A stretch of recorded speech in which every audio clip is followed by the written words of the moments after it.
UConn 78, Butler 74 in Hinkle Fieldhouse. Let's talk about it. You're live with Locked On.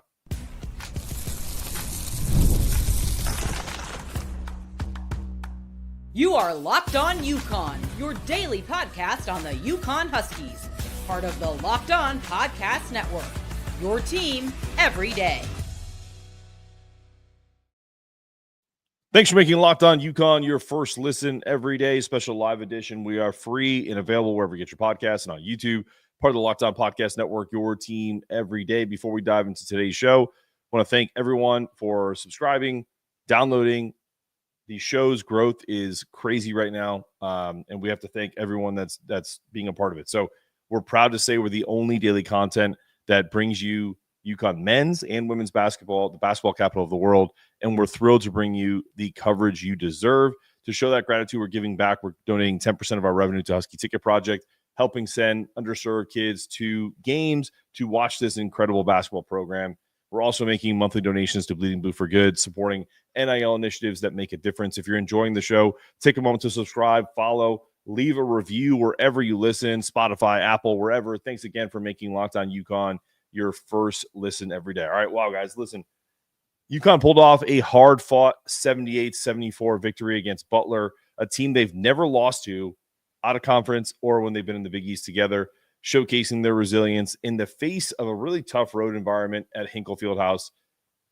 Got to think that our friends Little Red, Basil, Mal, and others that we know who are fans of the show made a difference in that game.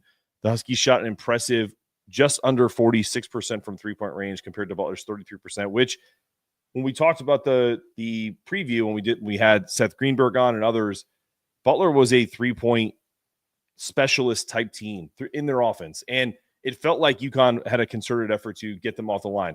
Butler shot 33%, which is obviously significant considering what they want to shoot from three. That stark difference was a major contributor to why they pulled off this win, because Butler they didn't stop, man. I have to tell you guys, and I'm going to talk about one thing before we have Dan that's waiting backstage. We got Tyler, who's a regular contributor. We got Maz, Bernie, a bunch of other guys that are waiting. Ryan, St. Sully, I see you too. So everyone's going to get a chance to jump on. But I have to tell you that this team, that Butler team, I have to give them a lot of credit. They got punched in the mouth and they came back. For me, it was less about UConn's lack of defense and more about Butler just being like, listen, we're on our home floor. We're going to talk about the foul disparity, and that's a big part of it too. We're not calling it a road whistle anymore. We're calling it a UConn whistle. But this reminded me of kind of how UConn wants to play any team that has a complementary inside-outside game. It's not similar to the Zach Edey defense that we played last year in the finals, where we essentially limited.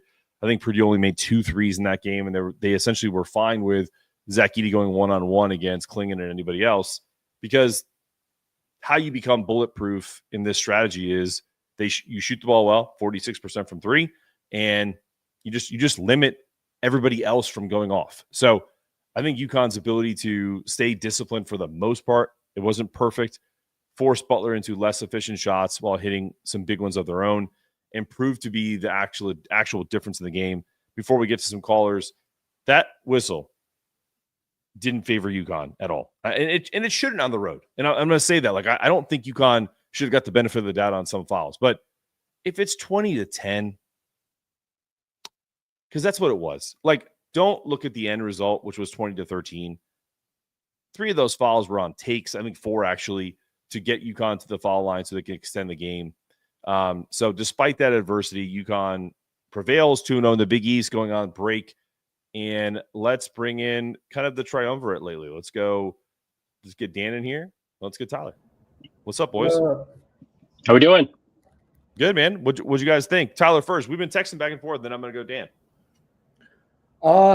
Yeah, I think this is just going to be kind of what it is, right? A lot more grinding, a lot more close games. We're used to seeing not that. But I think, there's flashes where you see it can be that.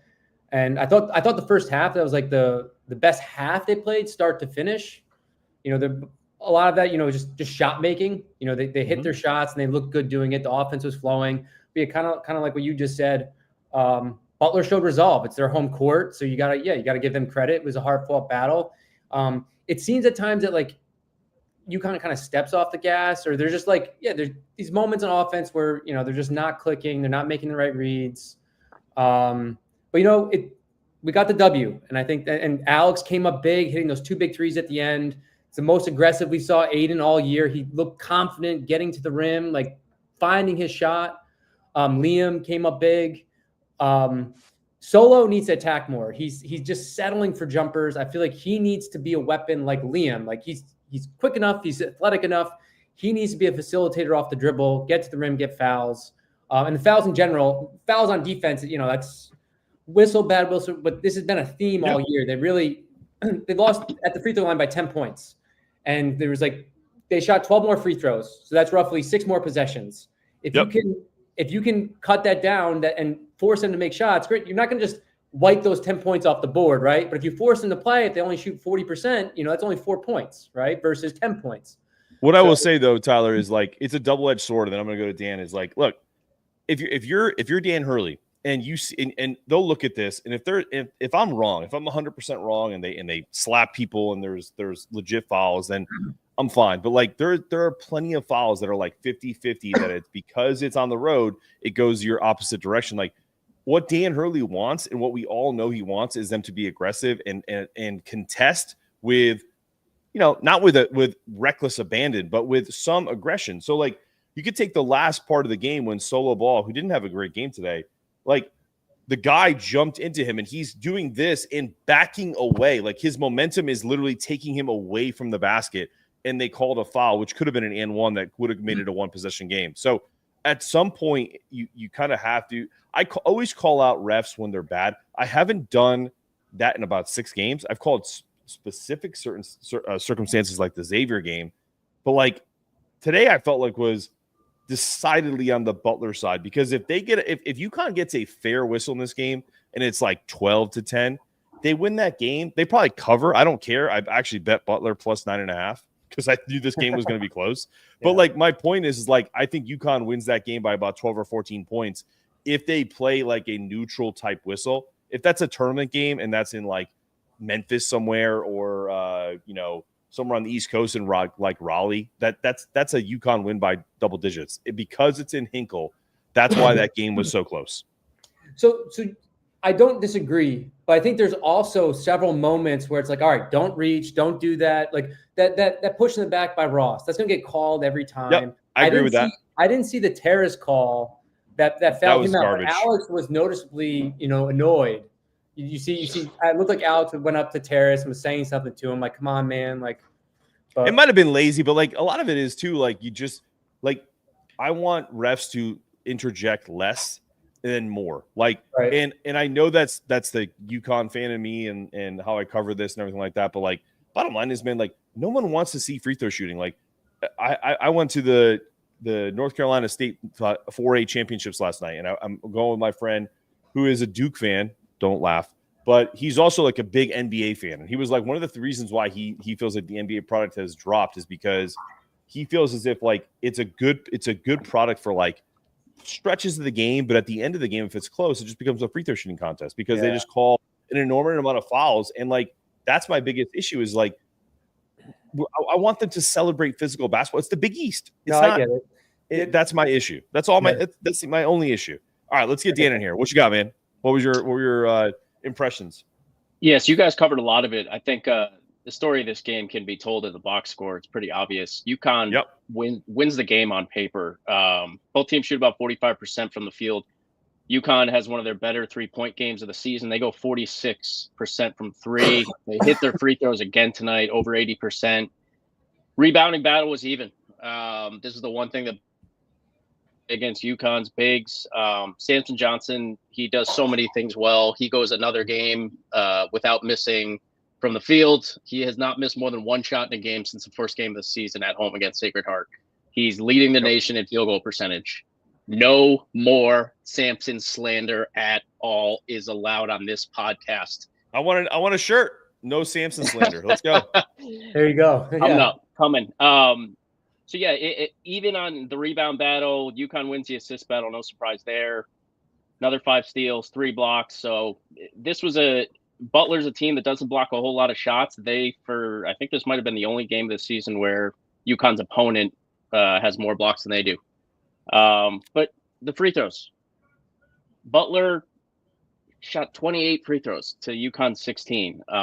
Some of that is due to some lazy plays at the end of the game. Terrace fouled out in this one. But the refereeing was poor. I'm tired of having this discussion every single game. But it's not the only reason, Dan, but like, of course it's not the only reason, but it has to be mentioned. Like you just can't go through a game. And this afternoon was a game where I actually was, and Tyler knows this because he was texting me and I was like, hey, if I don't respond, it's because I'm dealing with, and my mother-in-law's downstairs now too, but like, I was like watching 2 kids at the same time. So I'm watching this game and I can't be like the usual demonstrative person that I am because I don't want to scare my children who are like 22 months and like 3 months. So I'm literally watching this game like this, like I'm like shaking my head, frustrated because there were so many calls that I'm like, I would have screamed out. Like I actually did one of these, like if you can read my lips, I was like, that's not like I was doing that. All right, enough of the foul talk. Let's go through some. Can I go through some game notes? I just want to please, and then we're gonna get. We'll talk about the game, quick, the other part of the game, real quick before you do it, and then you go on deck because I want people to stick on. Maz, as soon as Dan is done going through the stats, you're next. Then Bernie, then Steve, then Dave. Go. I thought Liam McNeely was the story of the first half of the first half. He has 8 points through the first 5 minutes. We talked about this on some of the pods the last few weeks. He is so good at initiating offense. He's being compared to Gordon Hayward in mock drafts already. They've got him in a lot of mock drafts, top 15, some in top 10. He has looked every bit that part the last few games. He is getting better by the game. He's a beast. Terrace, he got it going at the end of the first half. Sampson got 2 fouls and had to go out, but that wasn't too much of a story in the first half. Right. UConn shot well in the first half. They finished over 40% in both halves, so that was consistent throughout. They go up 9 going into the half, and then the fouls just kind of broke up the game in the second half and allowed Butler with some stops in time to kind of just get back into it. Aiden Mahaney, like Tyler said, probably his best offensive output of the season. He has 7 points on 3 of 4 shooting. I thought he got matchup hunted a little bit when he would come into the game, and it allowed Butler to kind of get back into things, but that's not on him completely. They went away from Liam a bit in the second half. I would have liked to see him kind of have the ball in his hands a little bit more around the 12, 13-minute mark. Solo's worst offensive output of the season. He goes 0 from 3, 0 for 5, didn't do much else. Old reliable, Alex Caravan. Yep. Massive game. We talk about, he's our star. He's our best player. Everybody knows it. These are the games where Alex is just so good. 21 points, shoots well, 2 massive threes, one at the 2:30 mark, and then again at the 1 minute mark, both to just keep them up. Go ahead. Even more importantly, he called that shot clock. Did you see that when the rest? He's like this. The game was going to keep going if it wasn't for him. Like he called that, so he got the ball back on that possession. That was awesome. Yeah. Heady dude. I've he has all AP courses. Like he's brilliant. The teachers that teach them their classes at Worth Center cannot even keep up with him. That's so just a testament to how smart that dude is. Mm-hmm. Noah Mondoel again today. So he is either I don't think that he's been played out of the rotation. I would be shocked if that were the case. So I think he's just hampering an injury and they're just trying to bring him back slow, while also still trying to elevate Aiden Mahaney and get him going because they're going to need him. This is the reason why Aiden Mahaney must still be engaged and keep getting better every game. They have to keep him in the rotation because if a guy goes down late in the season, he's going to be called upon to play premier minutes in the Big East Conference. We need him to keep going. Again, I thought Liam was the story of the game. Once again, he fills it up 15, 7, and 5. With the Tristan Newton-like box score. And Sampson, just, again, perfect from the field. The guy doesn't hurt you. Yeah. I'm going to get Maz in here, but I would say the only pushback I would give on the Ahmad Noel stuff is, not to disagree with you, but like I differ in the opinion that I don't even think it's about his injury. I think it's about it's before the break, and I think it's really just about timing. And I think right now, Dan wanted to get this win with the guys who have been playing like tons of minutes and not get Ahmad in here. And then now, like once we get into January, like once we get past the break, whatever, then potentially you're going to see a little more Ahmad Noel. That would be my only thought. All right, might have, but this game was a little trappy too. An 11 a.m. local start time. Get Ahmad going when we're back at home. Yeah. What's up, Maz? What's going on, guys? A W is a W. I have to say, though, and I hate to be negative, and I don't want to be negative, because Aiden played the best game of the season. Yeah. I want the kid to do well. I'm happy for him. But it's glaring to me how much worse of a team we are when he's out there. Even with him playing well, our offense just does not look as good. The ball doesn't move. And on defense, it's glaring to me. But Maz, let me ask you a question. Out there. Yeah. Let me ask you a quick question. Solo Ball is, by the metrics, is the worst defensive player on UConn's team, easily. And when he's scoring 15 or 20 points a game, no one cares. So like, and also you can hide. Seth Greenberg was on the show on Friday. He said you can hide one defensive player. You can't hide two. So if they flip out, whether it's Aiden or Solo is scoring, I don't think Dan cares as much. I know he cares like internally because he's a defensive coach at heart. Like I don't think we should be focused on. I'm not saying you're wrong.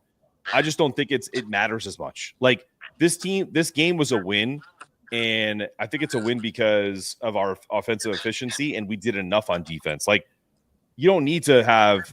It's amazing to have Donovan Clingan down there to block away, the mistakes. If Aiden was on this team last year, we'd have a lot different opinion of him initially, is what I'm saying.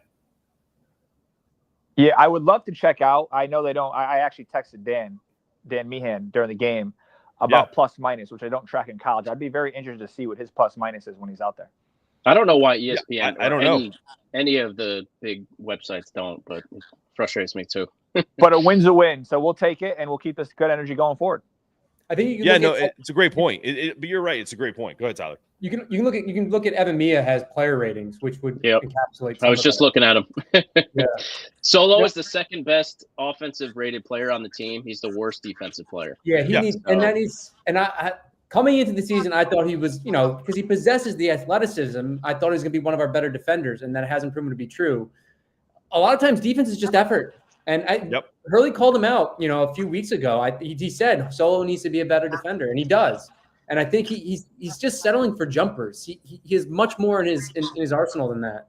And we can say what we want about Mahaney's defense. Today's not the day to get on his case. He had 7 points in 10 minutes on efficient shooting. Yeah, we have our first troll comment of the day. Fantastic. If you're gonna troll somebody who can't defend, why don't you talk about SMU in the college football playoff? All right, Maz, you got anything else for us? We go to Bernie so he can. No, that's it, guys. I'll see you next show. Thanks for calling in, Bernie. There you go. Unmute yourself. Yeah. Oops! I just got called for a foul. Hang on a minute.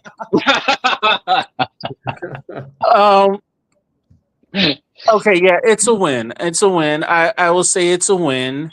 My defibrillator's on my bedside, so yeah, it's a win. It's 10 wins. It's 6 straight wins. We still haven't not lost in the mainland, which is great, and everything else like that. But that 3 by Caravan with less than a minute ago. I mean, that was prime time. Huge. I mean, can you imagine this team without Caravan this year? And without that experience, being on that bench and winning back-to-back national championships, I mean, UConn does not win this game without Caravan. They do not win. McNeely is great and everything else like that, and I agree, Ball did not play very well. And you know what? Good for Mahaney.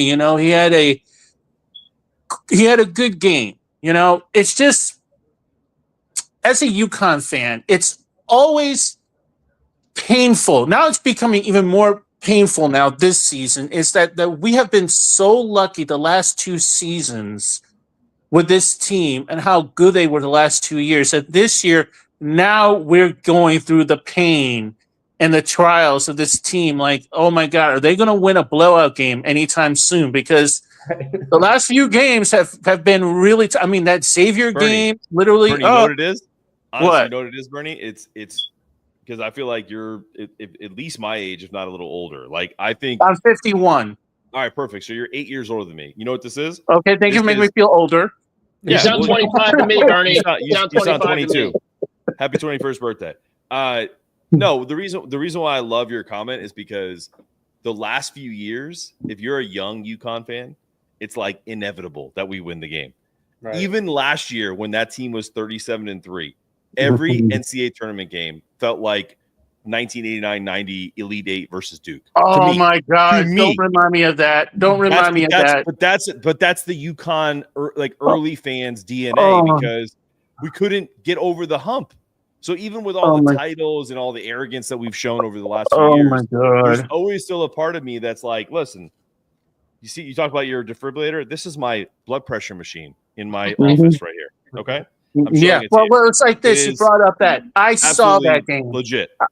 I saw that game on TV. I actually literally watched the entire overtime of that 90 East Regional final against Duke. Yeah. And when Duke hit that when Christian Laettner hit that buzzer beater, I thought I saw my soul leave my body and give me the finger and then come back in my body. That's how it was. And I remember the 94 East Regional semifinal against Washington where we hit when Hamilton hit the buzzer beater to beat Washington, and then we had to go play North Carolina, or 98, when we had to go play North Carolina in Greensboro. I remember those games. I remember the UCLA 95 game where we had to go all the way to Los Angeles, or 94. We had to go all the way to Los Angeles. And Florida, 94, the missed free throws from Donyell Marshall in regulation that we could have made the regional final, and that was the team that could have made the Final Four. 96, we were 32-3, and we lose to Mississippi State in Lexington. I remember those games. And Bernie, those I'm games, going to need you to log into exit68.com and go look for the Dream Season T-shirt. I got a feeling you'll like it. Oh yeah, I'm gonna need it because again, now we have a break. Now we have a break for a while, and then we have DePaul coming up. And DePaul, might be 0-2, but they're pretty good. This Big East is brutal.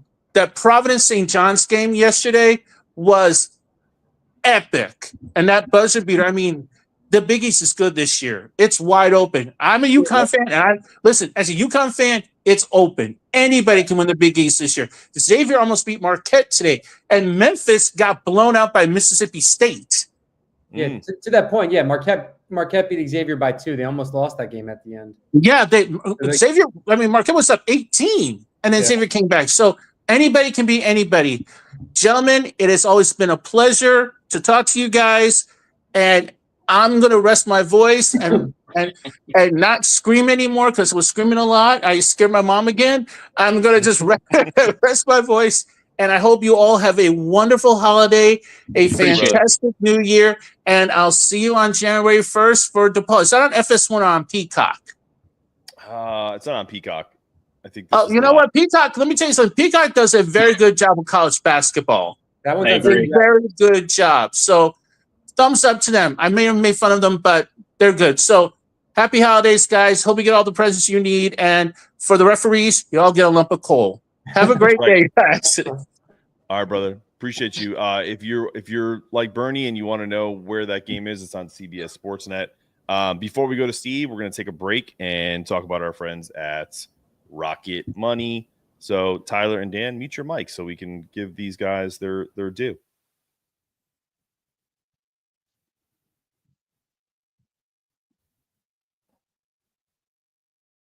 Have you ever looked at your bank statement and found charges for subscriptions you forgot or didn't even realize you had?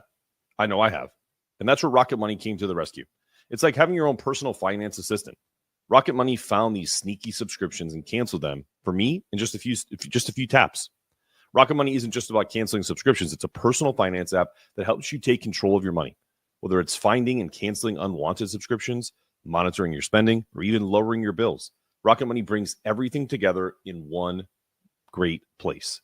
With over 5 million users and 500 million saved in canceled subscriptions, Rocket Money members save up to $740 a year using the app's premium features. For me, the subscription tracker has been a game changer. I've canceled a few services I wasn't even using anymore, and I've saved so much money, and I've used their goals feature app. It's helped me automatically set aside money for the future without stressing things like vacation, stuff like that. Take control of your finances with Rocket Money. Go to rocketmoney.com/lockedon today. That's rocketmoney.com/lockedon. rocketmoney.com/lockedon. Don't let those unwanted subscriptions drain your wallet. Start saving money today. And we're back on Locked On UConn. Let's get Steve to the program. Thank you to Rocket Money. Steve, what you got for us, brother? Hello? Yeah, man, go ahead. Yeah, it was a great one today. And before I get to what I want to say, I had the privilege of meeting Cam Spencer last year and an autograph signing and brilliant cards. Okay. And the biggest problem I have with the refs is there's no consistency with them. That's fair. And what else you got for us? And I thought Mahaney, he did good, and he slowly come out of it. And these are games they're going to need to win if they want to make a big run in March, because they don't have to be as dominant as they were last year, because March is tough for competition. So these are games they're going to have to win. Oh, dude, without a doubt. I mean, I think we would all agree that not every game, especially this year. I mean, I think in the UConn chat that I'm in on Twitter, I think I made a point, and they were like, well, we still have – I said this team is young, especially the prime pieces are young. And the folks that we're relying on are not the same as last year. And then someone pointed out, well, we have Haas and we have Alex and we have Sampson. All that's true, but they're also being asked to play different roles this year. And then you add Liam. I mean, how big has Liam's role been evolved in the 12 games that we played this year, or 13 games we played this year? How big is you're asking Solo Ball to take a leap? He didn't play that great tonight, but you're asking for micro contributions from Jaden, Jalen, Youssef, and others. And then you're asking for huge contributions from Liam. You know, Aiden played a little bit better tonight. Solo was off. If Solo plays well tonight, we win that game by 16 points. Like it's not even close. So you're not always going to get the primetime Cam Spencer, Tristan Newton, Andre Hawkins, Andre Jackson day of the last couple of years. So every one of these games, and if you're a bettor, I would just monitor this stuff, because I'm being honest with you. I didn't bet a lot of money. I put $25 on this game tonight because I've been not betting well. And I was just like, you know what? It's a good way for UConn to guarantee a victory tonight is if I bet Butler plus 9.5. Because it's a safe bet. Marquette is blowing out, looks like one of the best teams in America, top 10, blowing out teams left and right out of conference. They play a few games in the Big East. They just scraped by Xavier. Like, these games are all so hard fought. There's always just some, like, in a movie, when there's just like stupid stuff that happens, you chalk it up, you call it movie BS. This is Big East BS. You don't know what's going to happen any given day, but the games are all close for one reason or another. It could be, fouls, a shoddy ref crew, a weird. Or I remember last year when we went to Seton Hall, that old 1980s vibe in that arena. It's just like these old ripped up seats. Like, yeah, the game was just ugly from the jump, and that's one of the best UConn teams ever. And they couldn't find the bucket in that game. It was just like a weird vibe in the stadium. It's just a Big East thing, and getting guys like Aiden Mahaney, like, these are the games where they're gonna just build that armor up game by game, brick by brick. So when they get to the end of this conference schedule, they are ready to make a run. Like, the Big East tests you like no other, getting you ready for the national tournament. What you got, Tyler? It's like I've always said, to me, the season starts with conference play. Tyler, yeah, what you got? I've always said the Big East is the season starts with conference play. That's the real season.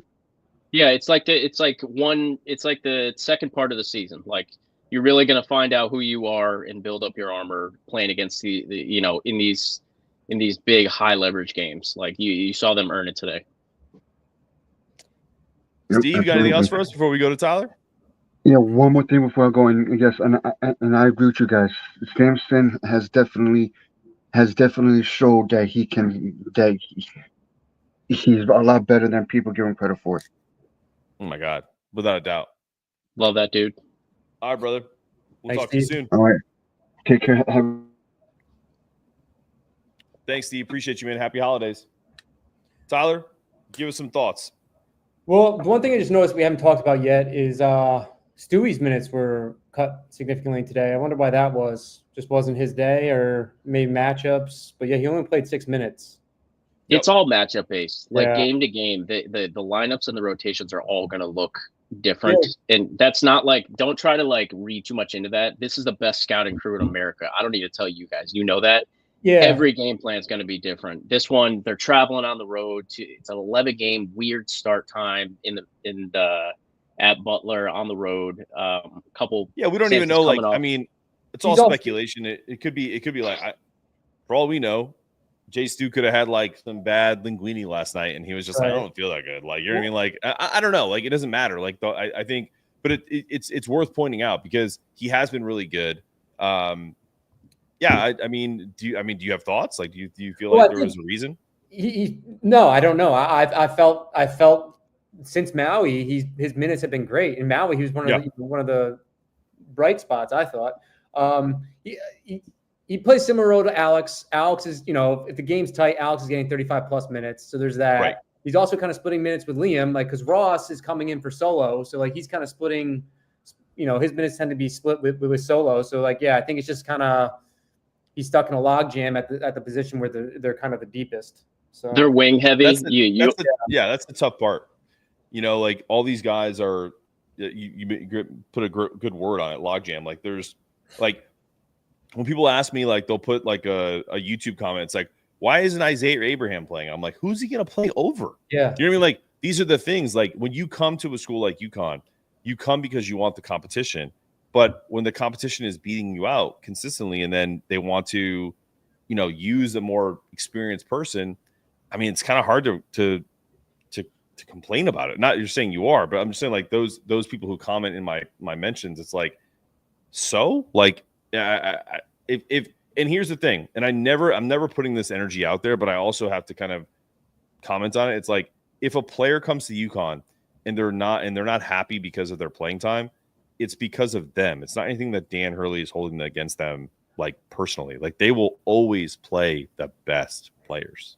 I had that conversation this week. Like I don't want to speculate either and put this energy out there, but I think for the first time in a few years this offseason, you might have some transfer portal movement with guys. I agree.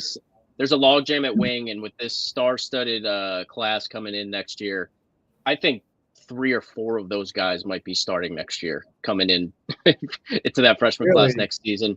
Maybe. That's a hot take. At least 2 of them will, I can tell you that. I just think they're so heavy at wing, and like those guys are great, but you can't carve out some minutes for yourself. You're talking about some of these guys, both Stewart, Jaden Ross, Stewart, and Isaiah Abraham going into his sophomore season. I just don't know if there's going to be like enough minutes for all those guys, especially with that class coming in next season. But again, it's early, too early to speculate. We'll see. Yeah. Jeff Beck, I don't know.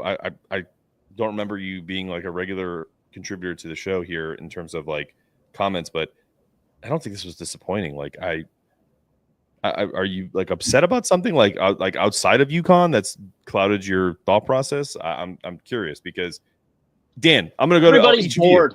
Everybody's so bored. Did you think it was disappointing? No, I thought it was awesome. Tyler, did you think it was disappointing? No, I'm happy they got the win. I think. Like, what are we doing? Like, yeah, guys, you know who's disappointed? I'm being serious. You know who's disappointed? People in Dallas, because SMU is getting murked right now by Penn State. And if Penn State had a real head coach, they'd be up by 100 points. And the ACC is a terrible conference. Those are the disappointed people. Stop it. I think this team is really fun to watch this season. We're coming off 2 national. These were some of my favorite. I'm a big New England Patriots fan. They had a great 20-year run, and like that 10-year window where they were just everybody was coming for their head. You knew when they had those Super Bowl teams, they were going to get.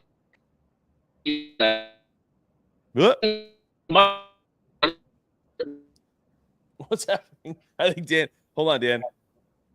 We don't hear anything you're saying. Yeah, cutting out. Can you hear me now? Can you hear me? Oh yeah, we hear you now. Verizon. Yes, we hear you now.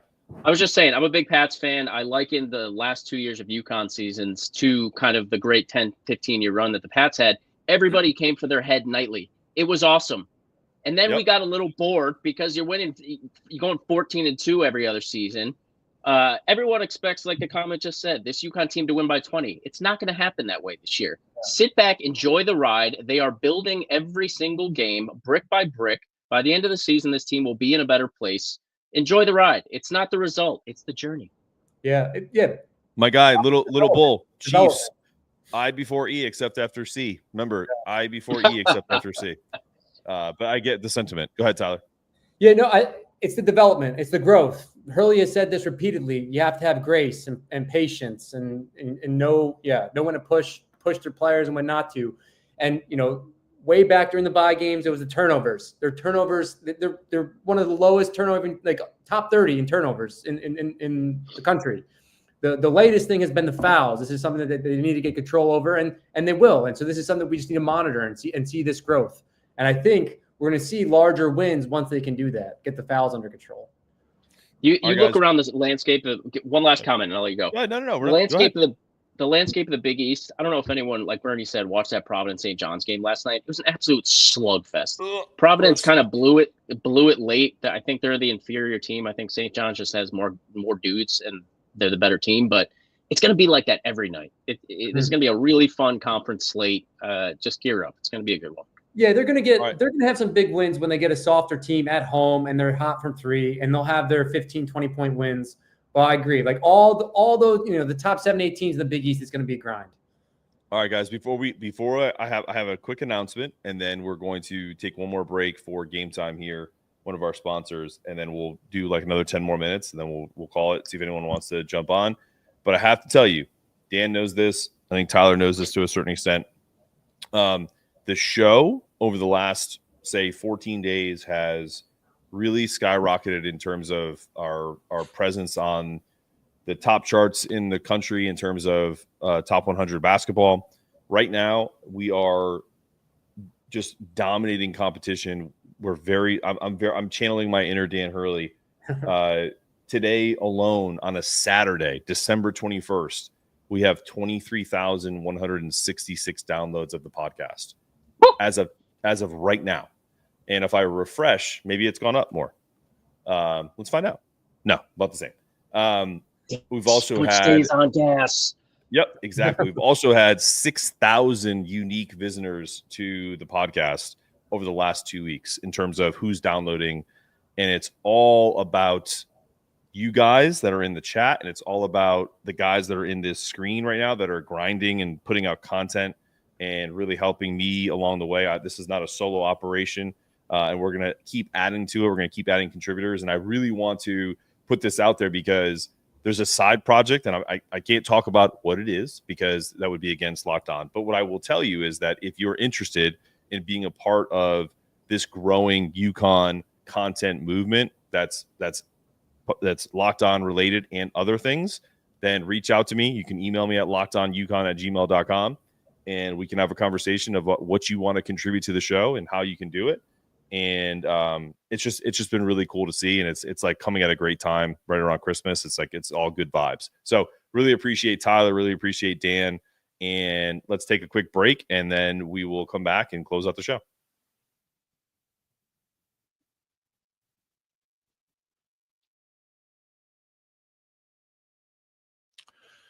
The holidays are a perfect time to create lasting memories with people you care about. For me, there's nothing better than sharing the joy of live events this season. I'll never forget taking my family to a basketball game last December down here at North Carolina. And it wasn't just about the game. It was about being together and just having a fun time, making memories. We talk about that to this day. Game Time is all about togetherness. This holiday season, their new Game Time Picks feature makes it easier than ever to find incredible deals on the best seats. It filters out the fluff, so you're not only seeing top-tier seats at unbeatable prices, but you're also doing it in an easy, slick app. Whether it's a concert, comedy show, or a big game, Game Time Picks has you covered. I checked out a few games for friends because a lot of times if I don't take my family, I get to go to games for free because I'm a member of the media. So I get a lot of family and friends, the lowest price guarantee, because that's what Game Time offers. They take the guesswork out of ticket buying, no more scalping tickets. They have you covered, even with event cancellation protection if you're doing a concert. job loss assurance so you can buy with confidence. Ready to make this holiday season unforgettable? Download the Game Time app, create an account, use the code LOCKEDONCollege for $20 off your first purchase. That's right, $20 off. Terms may apply. Again, download the Game Time app today, create an account, use the code LOCKEDONCollege to save. What time is it, y'all? It's game time. What's up, guys? This is not a paid sponsor of today, but Prize Picks is also one of our sponsors, and your boy won a little money on Prize Picks as well today because we got the easiest over-under of Prize Picks today was Liam McNeely at 1.5 assists. I went up on that. It happened in the first 3 minutes of the game. Why was I not told about that? I'm sorry. I should have texted you. I used a promo code Locked On College. Do it right now, and you get $50 with your first lineup, right? So you get a free promo to throw $50 on a bunch of stuff.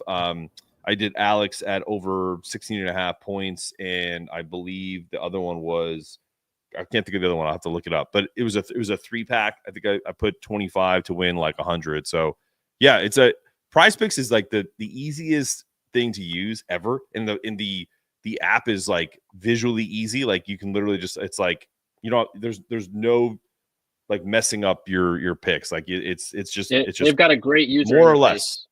Absolutely, 100%. So if you want to check that out, Locked On College, you get $50 off or $50 promo on your first $5 lineup. So, all right, guys, let's close out the show.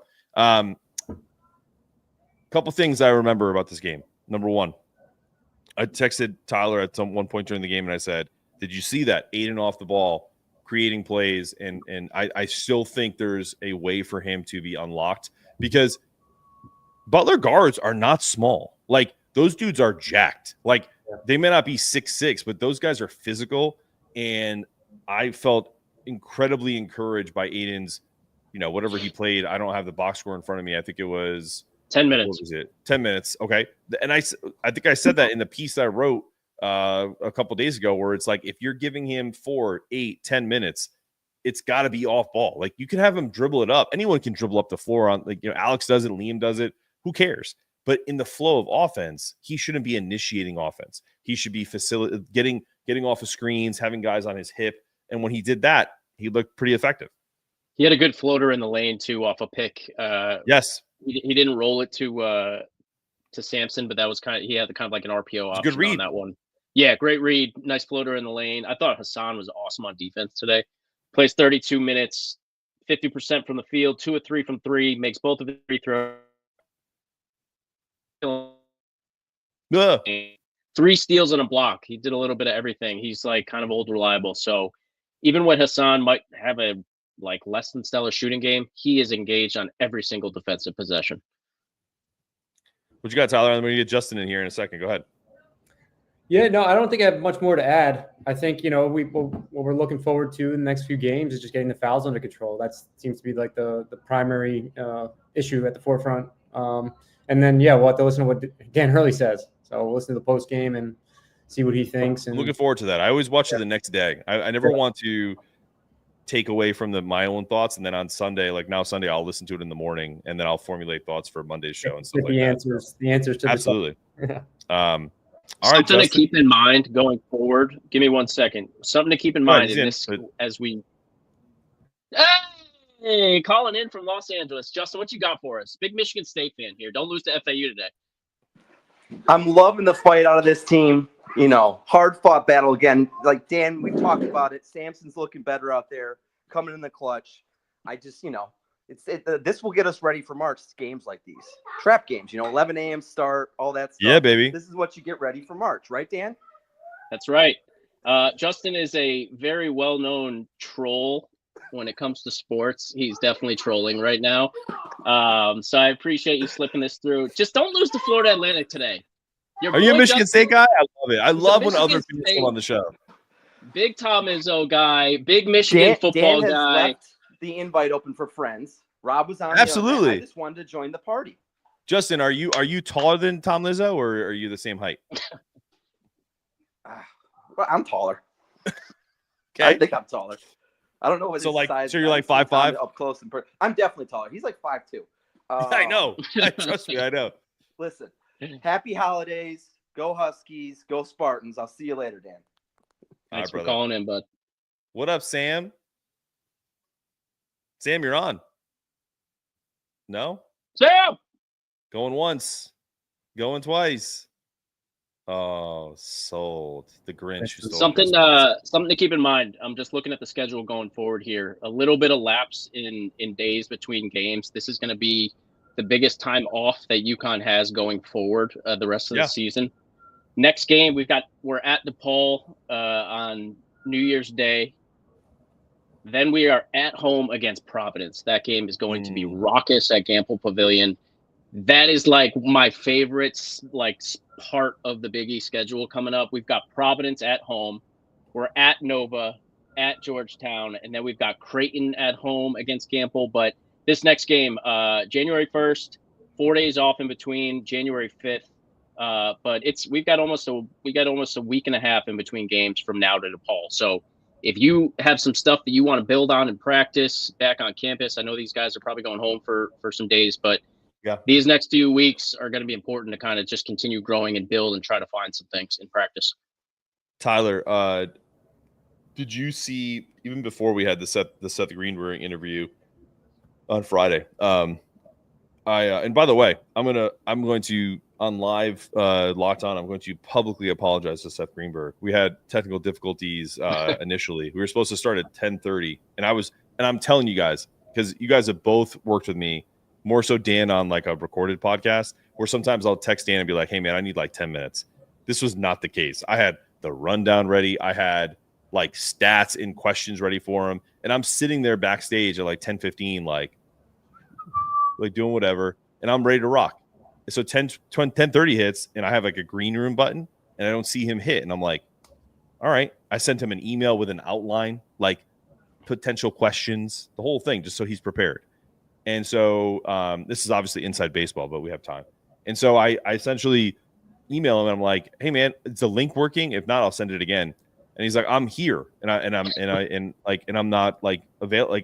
I don't see you. Like, so I like text a producer and he's like, I don't know, man, jump out, jump back in, do the whole rigmarole. So we finally get in at like 10:41 and, Seth was not happy with it. And I wasn't either. Like it made for a difficult, not that he was great. Like he answered every question in detail, but I wanted the interview to be a little more relaxed and it felt rushed. So if you watch that episode and you felt like it was abrupt, that's why, because there was 4 ads and we had to get in about 17 or 18 minutes of content when it would have been more like a 35 or 36 minute podcast if we got to the stuff on time. So similar to the Big East, we got to go through some adversity here on this podcast. Oh, yeah. There you go. Absolutely. We're almost top 50 on the charts in KenPom here at the Locked On UConn podcast. Yeah. Keep logging on. We appreciate you guys. Yeah. So, Tyler, Mike, the reason why I said that is to ask this question. He made a post, and I asked him about it, about, like, this time of year, about how it's really difficult as a coach because, like, obviously if you win the game, so it's easier. But, like, now you go on this break, and all these players go back, especially now with all this static around. Like, think about, like, and I'm not trying to throw this energy out there, but think about the players who didn't play or didn't play a lot. If they go back home, like, who's going to be not even their parents. I'm talking about their boys. Like, your boy Justin came on. Like, think about if Dan is a UConn player and his boy Justin is a Michigan State guy, and he's like, oh, man, Dan Hurley's system is not for you. You know what I mean? Like, you come to Michigan with Tom Izzo and his little short self, and you get like 10, 15 minutes a game. Like, they're getting all this static is what Seth Greenberg said around them. Like, I wonder if that's going to affect some players' demeanors when they come back, and like it also how this team kind of functions off of that. So I don't know if you have any thoughts on that, Tyler. Well, I think Dan Hurley sort of discussed some of this was happening last year, right? I think yeah. I don't know if I should say who I thought it was or whatever, but like, yeah, I remember. Go ahead, say it. I thought it was maybe Jalen Stewart because there was rumors about him. Oh, definitely. Yeah, and I remember him saying it was like in late February or something, saying like, oh, people stop. He brought up the word tampering, saying, yeah, for sure. Out to him. So, but yeah, I was going to add something more now, and I'm totally blanking. But tampering is done while you're getting your thoughts. Like tampering is done through intermediaries. Like we all have social media. We have 5 social media outlets for just Locked On UConn. So if we wanted to be one of those shady people, and we wanted to reach out to, I don't know, a player on X team in the mid-major, and we had some kind of inside intel, we could do that. But we don't. And I think that's the thing that a lot of teams are dealing with, is that someone will text them or message them or DM them on a social media platform and say, hey, the grapevine, you get like 100K more and like 10 more minutes if you go to X school. Yeah. I mean, that's 100% that's happening. And that's, that's why Dan Hurley emphasizing, selecting the right guys. Right. So right.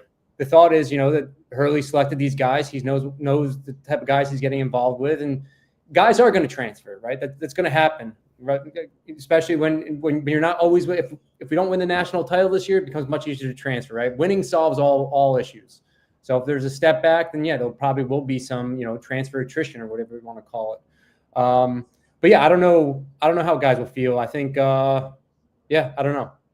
What about you, Dan? What about you, Dan? What do you think?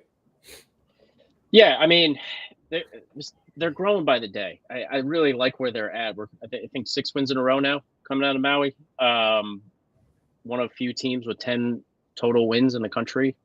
Their offense is top 5 in the nation. The defense, it's a work in progress. It's also some of that stuff, like some of those games where they were 1 and 2, 3-point games, 5-point games. All of that, I know Dan Hurley said in his presser this week, like once Big East starts, stop looking at KenPom and net ratings. Like just don't look too far into it. I'm still going to look at those websites just to kind of as a reference point to see where they're at. But like the offense is 50% nightly from the field. That is never going to be an issue for them, no matter who is on the floor, because of the system that they run. The defense, work in progress, but again, we've said it a million times on this podcast. This is the best coaching staff in the nation. Let them do what they do best. By the end of the season, you will be rewarded and happy as a fan with the Encore product. So what I will say to that is, and then we'll close out the show so we can all enjoy the rest of our Saturday, at least for me, until I have to come back online late for UConn versus USC women. I will tell you that if you do look at KenPom, it's an interesting thought process of like, what would you rather have?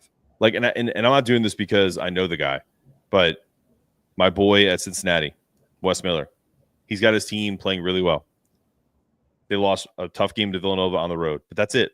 They're 50th in KenPom in offense, but they're 5th in defensive efficiency, and they have some dudes athletically. So it's kind of like, what would you rather have? Would you rather have an offense that can put up over 70 points a night and you still have a chance, or would you rather have the team that's going to try to be more like a Houston in Kelvin Sampson's years? I think that's a thought experience that we should probably have, because I will tell you, we've done this with Dan Hurley and it didn't work out. And now that we're in the age of the analytics and them hunting quality threes and these floaters. Also, I will mention in some of the chats I saw, people were really freaking out about like the mid-range jumpers that people were taking today. Guys, do not go crazy about the analytics of mid-range jump shots. Butler was doing the same thing that UConn was doing to them, was getting them off the three-point line. And so the curls were happening in that kind of off-ball transition where you're trying to go to the hoop. And sometimes, like Liam took a 15-foot jump shot, or Jalen Stewart with a 15-foot jump shot instead of a 3, because he didn't feel comfortable. And maybe if we're going a step further, Luke Murray talks about where they are hot. They have hot spots on the court. So if you're Jalen Stewart and you're at the top of the key, I don't know what he's shooting from the top of the key. We could probably find out. But if he's only shooting 25% from 3 and he knows that, he's going to the hole to get something better.